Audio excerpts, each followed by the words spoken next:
తగ్గేదిలే అన్న.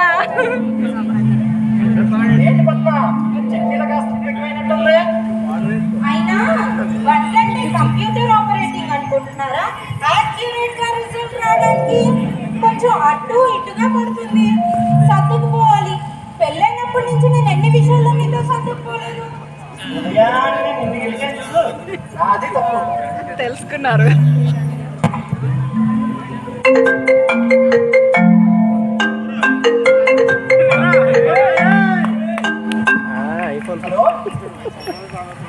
చెప్పబ్బా ఏంటి తప్పులా కూడా వస్తాయబ్బా.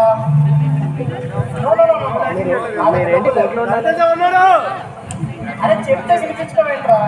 డబ్బులు ఏమో చెప్తున్నాగా. లేదు కుదరదంటే కుదరదు. డబ్బులు ఇక్కడ ఏదో చెట్లు కాస్తున్నట్టు యూజ్లెస్ ఫీలో.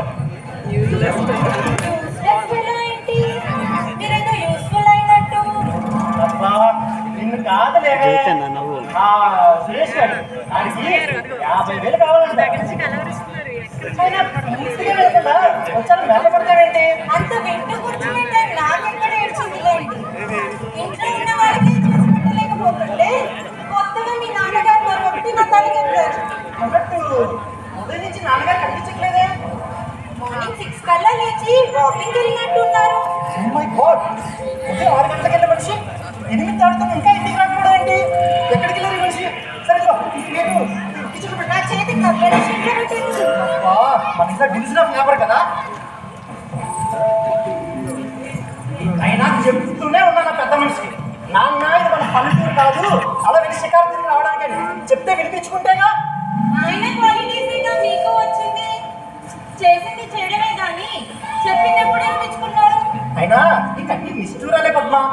నీ మాట నేను ఎప్పుడు కాదన్నాను చెప్పు. ఇప్పుడు ఆ ఫైల్ ఓపెన్ చేసి డిస్కస్ చేసి మీ నాన్నగారి విషయం ఏంటో చూడండి ముందు. 2 గంటలు గడుస్తున్నాయి. పెద్ద మనిషి ఎక్కడికి వెళ్ళిపోయాడు? ఆఫీస్కి వెళ్ళి టైం అవుతుంది. నాన్న పెద్దవాళ్ళతో పెట్టుకుంటే నాకే ఉండేలా ఉంది.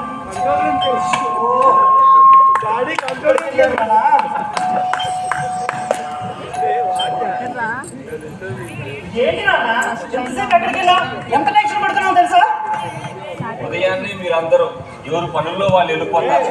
సాయంత్రానికి కానీ తిరిగి వస్తారు. అప్పటి వరకు నా పరిస్థితి అవసరస్తే కదా. అందుకనే ఉదయాన్నే అలా వెళితే కాలు చేయి సాగుతుందని వెళ్ళే. సరేనన్న, కానీ ఎంత టైం ఏంటి? మేము ఎంత టెన్షన్ పడుతున్నాం తెలుసా? నీకోసం ఒకటే కంగారు దేనికిరా? దారి తప్పుకోవటానికి నేనేమన్నా చిన్నపిల్లాడినా? చూడు నాన్న, ఈ సిటీలో చిన్నపిల్లలే కాదు నాన్న, పెద్దవాళ్ళు కూడా దారి తప్పిపోతుంటారు. నా విషయంలోనే అదే జరిగిందనుకో. అలా 4 వీధులు దాటానా, ఎటు నుంచి వెళ్తున్నాను, ఎటు నుంచి ఎటు వస్తున్నాను అర్థం కాని పరిస్థితి. దిగ్మత పడ్డాననుకో. ఒకే రకమైన భవనాలు, ఒకే రకమైన వీధులు, పోల్చుకోవడానికి కూడా పెద్ద చాకచక్యం అవసరం. అరే గంట సేపు అక్కడక్కడ తిరిగాను అనుకో. దారి తప్పి చాలా దూరం వెళ్ళినట్టున్నారు. అబ్బే లేదమ్మా, ఇంతసేపు పక్క వీధిలోనే తిరిగాను. అరే కిషోర్ అని చెప్తే ఒక్కడూ తెలియదంటాడే. ఎవరిని అడిగినా తెలియడానికి ఇదేమి మీ పల్లెటూరు మామే సిటీ. మేమెవరమో మా పక్కింటి వాళ్ళకే తెలియదు. మరే ప్రతిదీ కావాలనుకోవటం మా పల్లెటూరు వాళ్ళ కల్చర్. ఏదైనా మనకెందుకు అనుకోవటం మీ సిటీ కల్చర్. అంతే కదా నాన్న, ఇక్కడ అంతా అంతే. ఎవరికి ఎవరో ఇలా తీరారు. నాన్న నువ్వు ఒక పని చేయి నాన్న. ఇదిగో నా విజిటింగ్ కార్డ్, ఇది దగ్గర పెట్టుకో.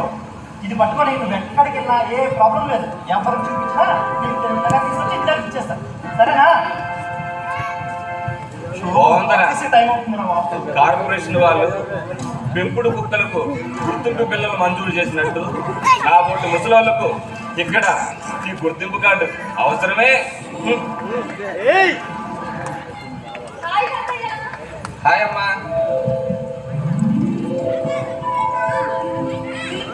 లంచ్ బాక్స్ మారేకుండా తిను. Okay mummy.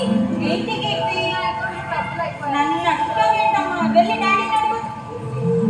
డాడీ ఏంటిదండి? నా అకౌంట్లో డబ్బులు అయిపోయాయి. అలాగా సరే నేను జీపే చేస్తాను, నెలాఖరు వరకు వాడుకో అమ్మా, అసలు ఈ నెల టైట్గా ఉంది. సరే కాలేజీ డ్రాప్ చేస్తాం. సరేనా వెళ్ళొస్తా. మామయ్య టిఫిన్ పెట్టుకొని తినండి. కాఫీ కలిపి ఫ్లాస్క్లో పోసి పెట్టాను. రైస్ కుక్కర్ ఆన్ చేసుకోండి. కూరలన్నీ ఫ్రిడ్జ్లో ఉన్నాయి. సంతోషం అమ్మా, తిండి విషయంలో ఏ లోటు రాకుండా అన్నీ రెడీ అన్నమాట. జాగ్రత్త మామయ్య, ఈ మధ్య మన ఎదురింట్లో ఏం జరిగిందో తెలుసు కదా. రకరకాల మోసాలు మాయలు రోజుల్లో బాగా లేవు. బాగలేంది రోజులు కాదమ్మా, మనుషుల బుద్ధులు. అవునవును మామయ్య, అందుకే ఈ జాగ్రత్తలు. పోయినవి తిరిగి రావు కదా. వస్తాను మామయ్య, జాగ్రత్త. సరే అమ్మా, వెళ్ళిరా.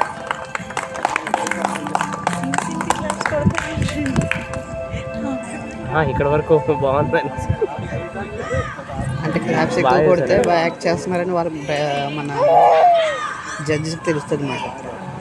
సెలెక్ట్ చేయడానికి ఇది ఒక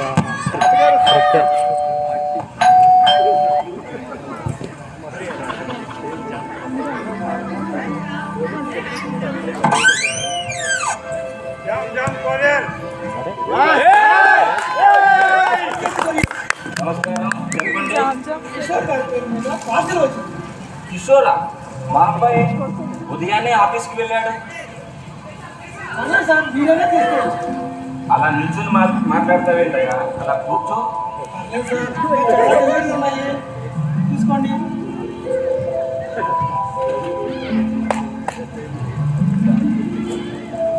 ఎక్కడి నుంచి? ముంబై నుంచి సార్. బొంబాయా? ఓహో, బొంబాయిలో కూడా మీకు ఆఫీస్ ఉందన్నమాట. అది ఇంటర్నేషనల్ సార్. ఒక బొంబాయిలోనే కాదు, ఇండియాలోనే వీటికి పేరు బ్రాంచ్లు ఉన్నాయి. ఇప్పుడు 400 బ్రాంచెస్ ఉన్నాయి.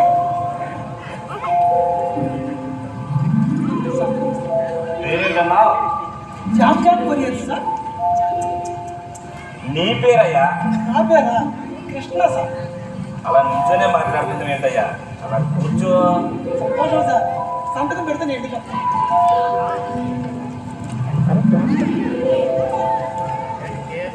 సంతకం తప్పనిసరా? సంతకం పెట్టకపోతే ఎలా సార్? అదే మాకు రుజువు. అది సంతకం వెళ్తుంది, రాకపోతే మా ఉద్యోగం పోతుంది సార్. కూర్చోవయ్యా, అలా కూర్చొని మాట్లాడు. సార్ మీరు వెళ్ళాలి సార్.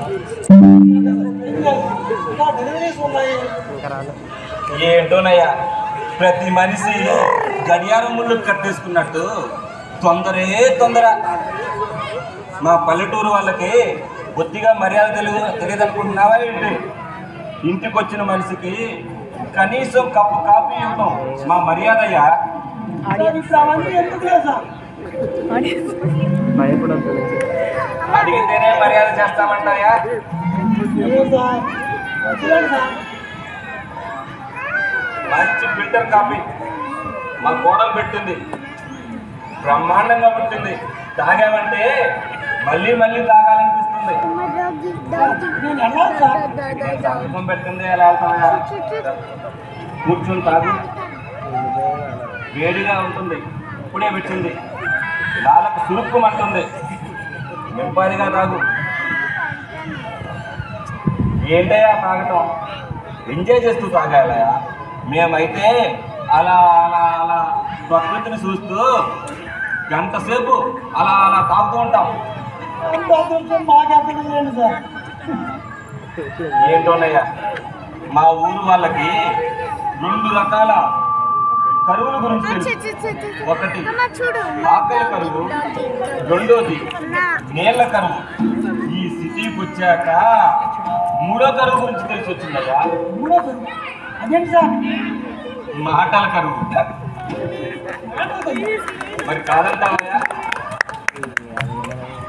ఈ సిటీలో ఒకే చోట 4 మనుషులు కూర్చొని పట్టుమని 10 నిమిషాలు మాట్లాడుకోవటం ఈ కంట పడలేదయ్యా. సార్ ఈ అభిమానానికి చాలా థ్యాంక్స్. అరే ఇప్పుడే కదయ్యా కాఫీ తాగింది. అలా కూర్చొని 10 నిమిషాలు రెస్ట్ తీసుకుని వెళ్ళాయా. ఎక్కడి నుండి వచ్చావు? ఎంతమంది పిల్లలు? పిల్లలు ఏం చదువుకుంటున్నారు, ఎంత సంపాదిస్తున్నావు, 4 ముచ్చట్లు చెప్పు వెళ్ళయ్యా. బాబు నీ పుణ్యం ఉండండి, నీ కాళ్ళు పట్టుకుంటా ఆయన చెప్పు కూర్చోవయ్యా. 12 గంటల లోపల డెలివరీ ఇవ్వకపోతే నా ఉద్యోగం కాస్త ఊడిపోతుంది. అది ఒకటే తొందర పడుతున్నావు.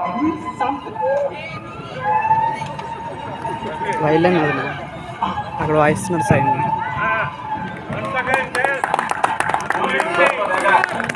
మధ్యాహ్నం తాగాల్సిన కప్పు కాఫీ త్యాగం చేశాను. కనీసం అర్ధగంట అన్నా కాలక్షేపం చేయకుండా గుర్రమని వెళ్ళిపోయాడు.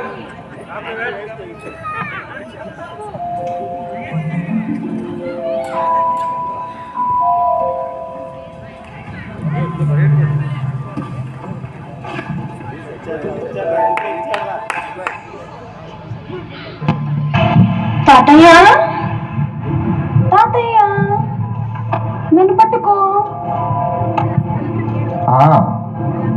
అమ్మా వస్తున్నా. ఎక్కడమ్మా, ఎక్కడ దాక్కున్నావు తల్లి, కనిపించట్లే? నన్ను పట్టుకోలేకపోయావు తాతయ్య.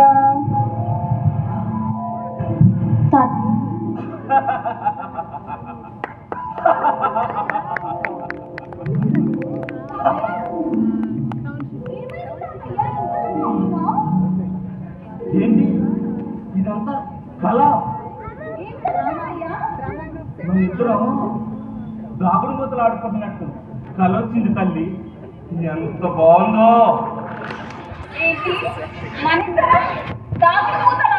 అవునమ్మా. ఇంటికి కాలేజ్ నుంచి లేట్గా వచ్చా. చెప్పాను కదా మమ్మీ ఎక్స్ట్రా క్లాసెస్ ఉన్నాయని. సరే వెళ్ళి డ్రెస్ చేంజ్ చేసుకొని కుక్కర్లో రైస్ ఉంది పెట్టి తిను. Okay mummy. మీరు వెళ్ళి పడుకోండి. తొందర ఏముందిలేమ్మా, అబ్బాయి కూడా ఇంకా రాలేదు. మీ అబ్బాయి ఎప్పుడు వస్తారో తెలీదు, కానీ వెళ్ళే టైం మాత్రం ఫిక్స్, వచ్చే టైం మాత్రం తెలీదు. ఆఫీస్ నుంచి వచ్చేసరికల్లా నా తల ప్రాణం తోపు వస్తుంది. ఇంకా ఆయన కోసం ఎదురు చూసే ఓపిక నాకు లేదు.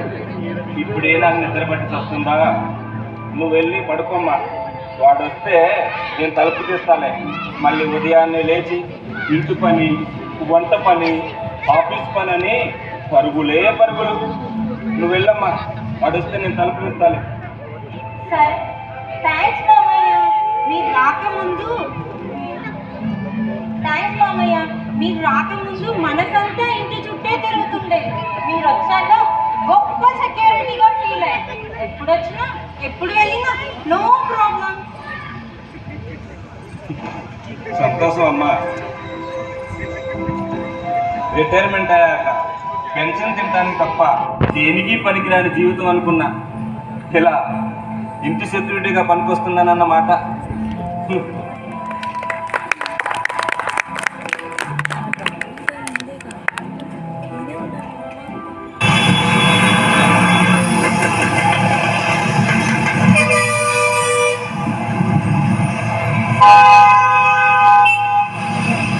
గ్రేట్ సిటీ ఎప్పుడూ నిద్రపోదు, ప్రశాంతంగా ఎవరిని నిద్రపోనివ్వదు.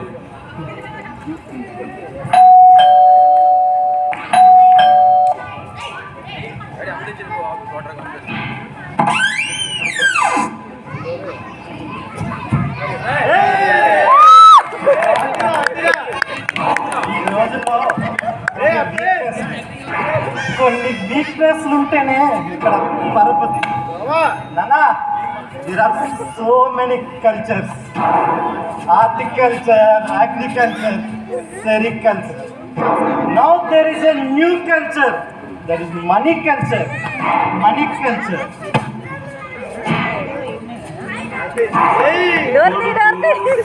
కోడలు, మనోరాలు అంతా సందడే సందడి అనుకున్నా.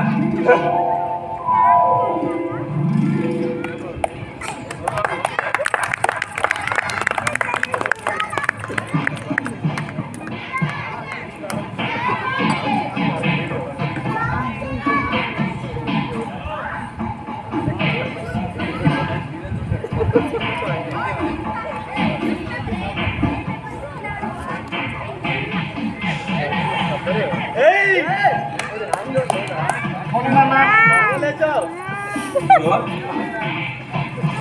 ఏంటన్నా మున్సూబు పరందామయ్య లేడు. ఏమవుతున్నానా? మన ఇంటికి 4 ఏళ్ళ అవతల పాపం క్యాన్సర్తో చనిపోయాడురా. పిల్లలందరూ అమెరికాలో ఉన్నారులే, ఒక్కడూ రాలేదు. కొడుకు డబ్బులు ఎంత ఖర్చైనా పర్వాలేదు, కార్యక్రమాలు ఘనంగా జరిపించమన్నాడు. శవదహనం దగ్గర నుంచి అపర కర్మల వరకు అన్నీ ఆ ఫోన్లోనే చూపించారనుకో. అంత కాలమహిమ అన్నట్లు సీతయ్య ఎరుగుదు కదా. ఏ సీతయ్యనన్నా? అదేరా, నిన్ను ఏరా ఇంజనీర్ అని పిలిచేవాడు. పాపం వాళ్ళ అబ్బాయి నకిలీ విత్తనాలు వాడటం వల్ల వ్యవసాయం కలిసి రాక ఆత్మహత్య చేసుకున్నాడు రా. ఇంజనీర్ అంట. ఎప్పుడో పుట్టాం, పెరిగాం, కొత్త చేత పట్టుకొని ఈ సిటీకి వచ్చాం. ఇప్పుడు మనకంటూ అక్కడ ఏముంది నాన్న? ఆ ఊరి గురించి, ఆ మనిషి గురించి మనకి ఎందుకు నాన్న? కిషోర్, ఆ ఊరిలో మనకి ఆస్తిపాస్తులంటూ లేకపోవచ్చు, కానీ ఆ ఊరి జ్ఞాపకాలు మనలో లేవంటరా. సచ్చేదాకా ఆ ఊరి జ్ఞాపకాలు మనలో ఉండవా? నాన్న, యు ఆర్ టూ సెంటిమెంటల్. నాకు ఈ విషయాలన్నిటి గురించి పట్టించుకునే తీరిక కానీ ఓపిక కానీ లేవు. ఓకే, సారీ, నన్ను క్షమించు నాన్న.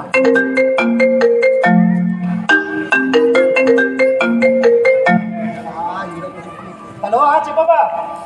అరే, ఎక్కడి నుంచి వస్తాయి డబ్బులు? నా దగ్గర డబ్బులు లేవబ్బా. అంత అర్జెంటా?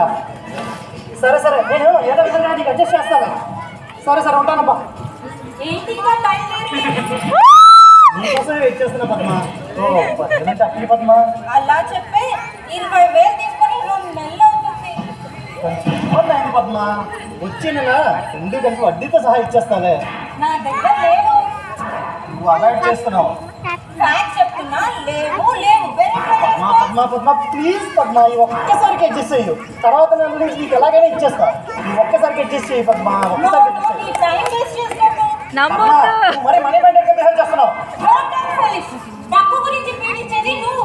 నీది నాది అని వెయిట్ చేసి లెక్కలు చూసేది నువ్వు. ఎవరు, నేనా? నువ్వే. సరే, కీర్తి వచ్చింది, తర్వాత మాట్లాడు. ఏంటి తల్లి? విషయం మాట్లాడాలి. ఏ విషయం? నాకు ఆఫీస్ టైం అవుతుందిగా. సీరియస్ గా మాట్లాడాలి. ఏ సీరియస్ లేదా? వెళ్ళి నువ్వు ఓన్లీ డిస్కస్ చేసుకో. కాదు కాదు. డాడీ,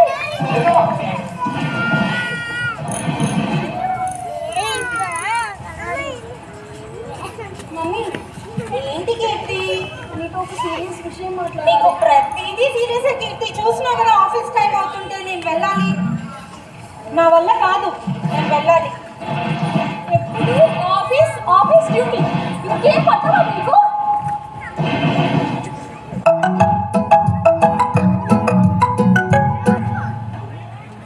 హలో,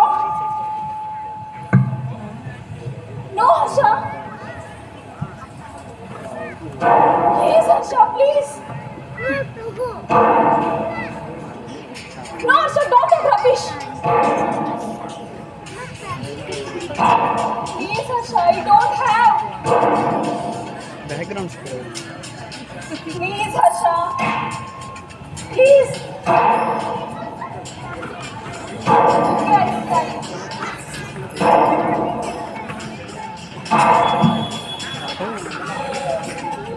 తాతయ్య ఖాళీగా ఉన్నాడు. అమ్మ కీర్తి, అమ్మ, ఏమైంది తల్లి? ఎందుకు ఏడుస్తున్నావమ్మా? నాకు చెప్పు తల్లి, నేనున్నాను కదా. No, Tataya. You can't do anything. You can't do anything.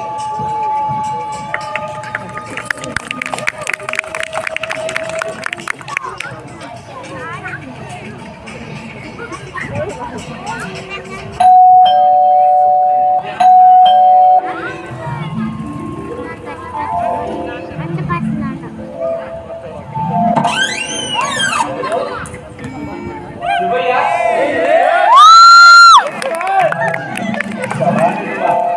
ఎన్నాళ్ళైందిరా నేను చూసి.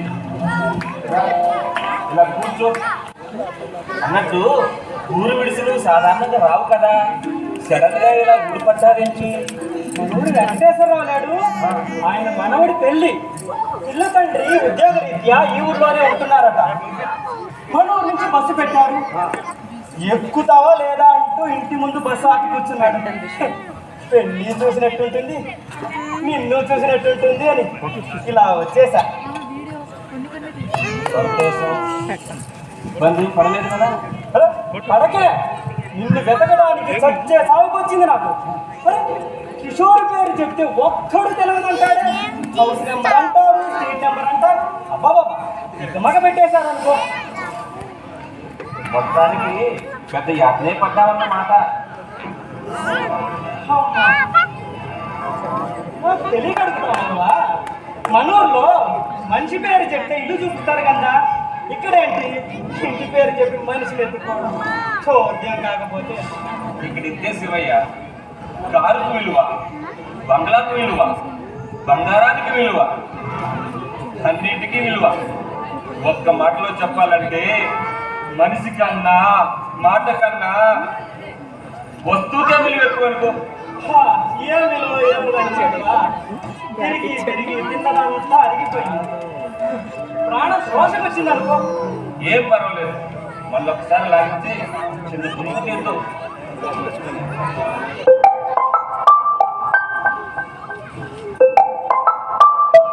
శివయ్య, నువ్వు పోనప్పుడు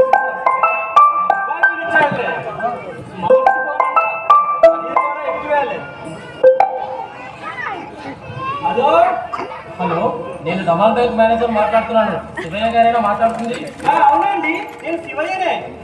మీరు మీ అకౌంట్కి ఆధార్ లింక్ చేయలేదు, అందుకని మీ అకౌంట్ లాక్ అయిపోయింది. లాకా ట్రాకర్. అంటే ఇక మీద మీరు ఖాతా నుండి డబ్బులు తీసుకోలేరు. అయ్యో, ఏమైంది శివయ్య? నేను చిక్కుల్లో పడ్డట్టున్నాను మాధవ. నా బ్యాంక్ అకౌంట్ క్లోజ్ అయిపోయిందంట. మీరేం కంగారు పడకండి, మీరు మా బ్యాంకుకి ముఖ్యమైన ఖాతాదారులు. మీలాంటి వారికి సహాయం చేయడమే మా బాధ్యత. బ్యాంక్ అకౌంట్ క్లోజ్ అయిపోవటం ఏంటి శివయ్య? ముందు మాధవ, ఇప్పుడు నన్ను ఏం చేయమంటారు మేనేజర్ గారు? మీ అకౌంట్ అన్లాక్ చేస్తున్నాను. మీ ఫోన్కి ఇప్పుడు ఒక ఓటీపీ నంబర్ వస్తుంది, అది నాకు చెప్పండి. శివయ్య, నా మాట విను. నంబర్ చెప్పండి శివయ్య గారు. శివయ్య, 62 శివయ్య, నా మాట విను. 72 అయ్యో, 78. థ్యాంక్స్ అండి, మీ పని అయిపోయింది. మంచిదయ్యా, చాలా సంతోషం మేనేజర్ గారు. మాధవ, ఏంటి మాధవ ఇలా కూర్చున్నావు? పాపం బ్యాంకు మేనేజర్ నా మీద జాలిపడి సహాయం చేస్తుంటే You've got a message. Message చూసుకో.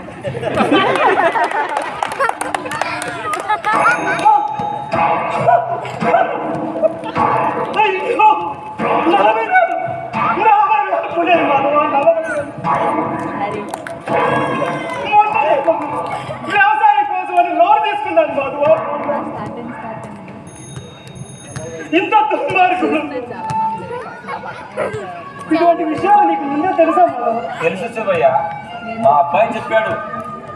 మేము బ్యాంకు నుంచి ఫోన్ చేస్తున్నాం, మీ బ్యాంక్ అకౌంట్ లాక్ అయిందని, మీ కార్డు లాక్ అయిందని, మీకు మేము సహాయం చేస్తున్నాం, మీకు ఒక నెంబర్ వస్తుంది, ఆ నెంబర్ మాకు చెప్పండి అని వాళ్ళు మీకు చెప్తారు. ఆ నెంబర్ చెప్పొద్దు, ఆ నెంబర్ చెప్పడం వల్ల మీ అకౌంట్లో ఉన్న డబ్బులన్నీ లూటీ చేసేస్తారు అని మా అబ్బాయి చెప్పాడు.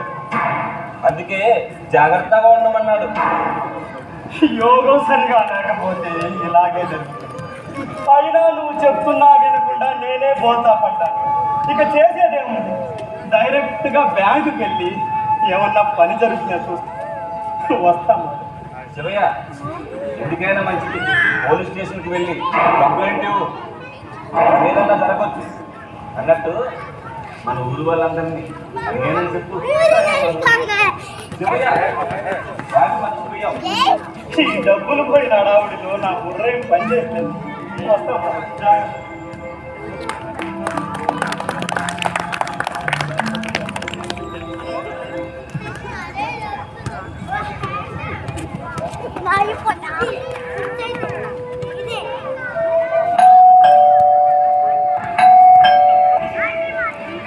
కొడుకోడా ఇంకా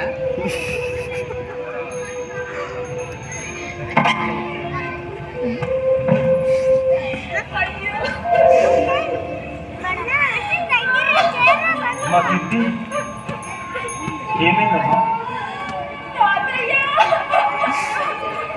ఎందుకు ఏడుస్తున్నావు తల్లి? నేను విన్నాను కదా, తాతయ్యకి చెప్పమ్మా. అమ్మా ఏమైందో చెప్పు తల్లి.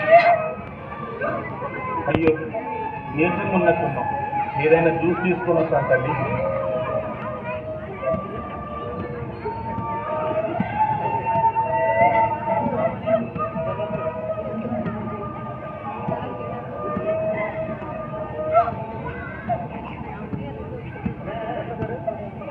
కీర్తి, ఎంత పని చేసావు కీర్తి, ఎంత పని చేసావు. నీకోసమేగా మీ కష్టపడేది. నా కొలీగ్స్ మధ్యలో నీ తలెత్తుకొని తిరగన్నా నేనేమైపోవాలి చెప్పు, నేనేమైపోవాలి చెప్పు కీర్తి, నేనేమైపోవాలి.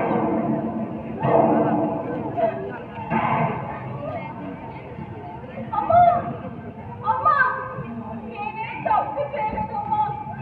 వాడేనమ్మా నన్ను మోసం చేశాడు.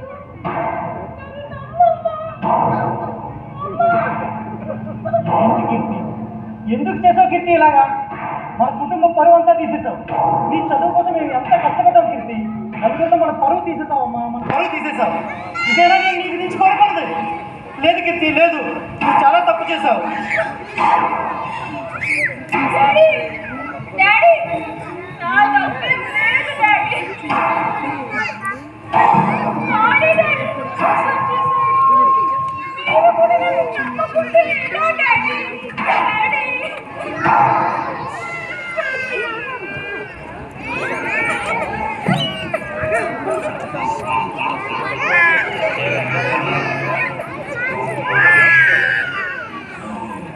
నువ్వు డ్రాప్ అయిపోయావు, నిన్ను వదలను బాబాలి.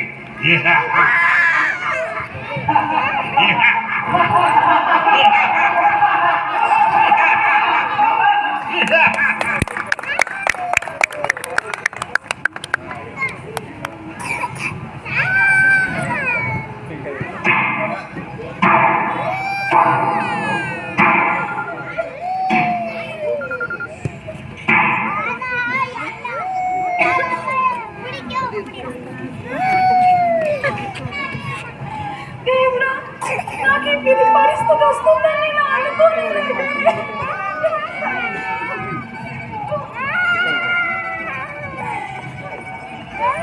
ఏం చేయాలి?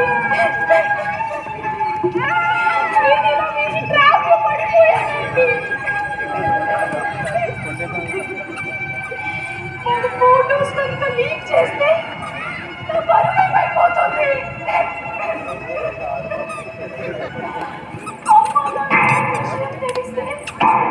నన్ను చంపేస్తారు.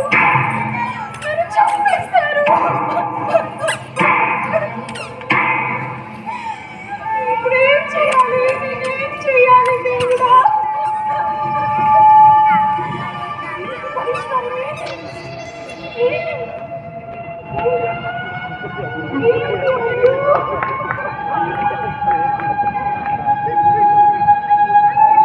చావడమే చచ్చిపోవాలి. నేను చచ్చిపోవాలి.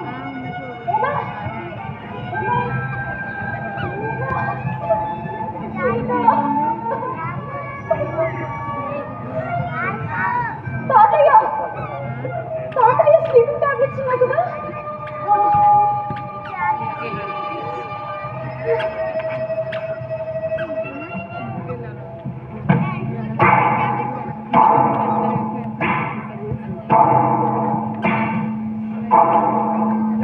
జంప్.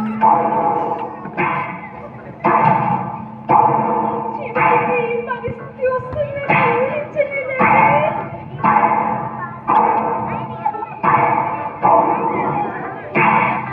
అమ్మా, నన్ను క్షమించు. నాన్న, క్షమించండి. తల్లి ఈ పిచ్చి పని.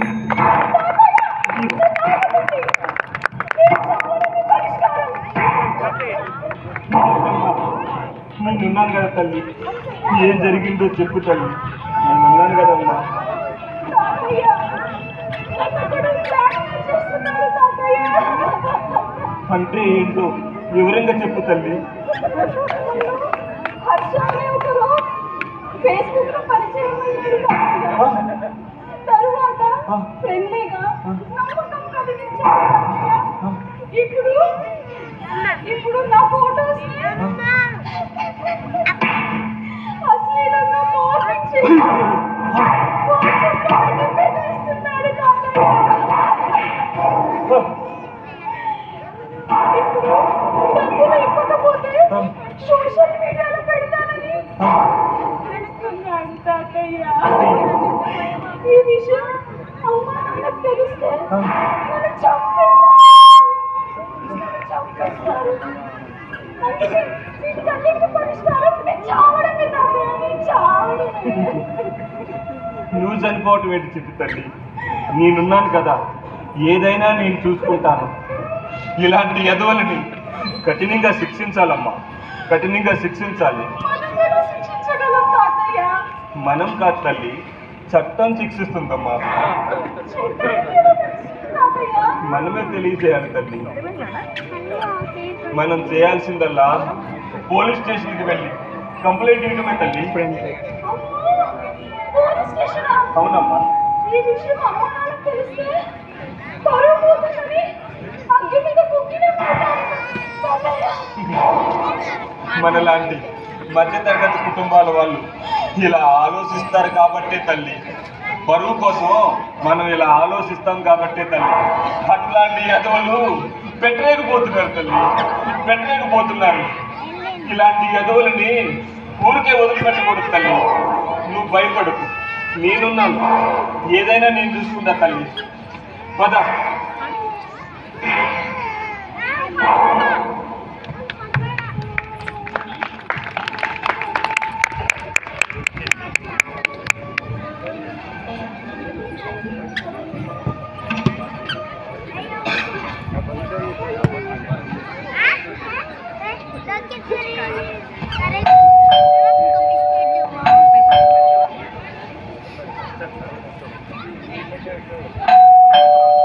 ప్రజల వద్దకే పాలన పోలీస్ స్టేషన్కి వచ్చాడు.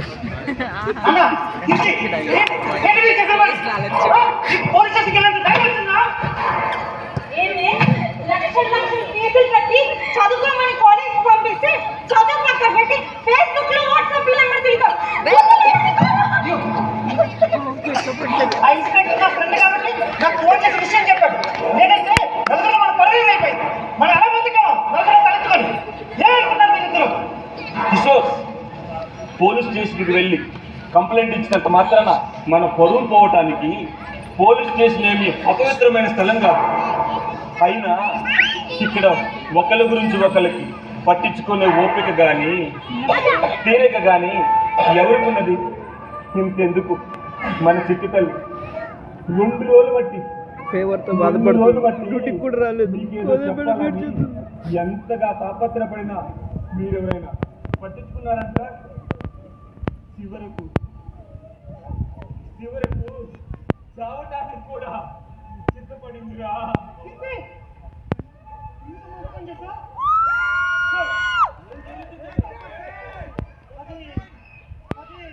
బాబు, మేము పోలీస్ స్టేషన్కి వచ్చి కంప్లైంట్ ఇచ్చామని మా పరువు పోతుందని మా బాబు అంటున్నాడు.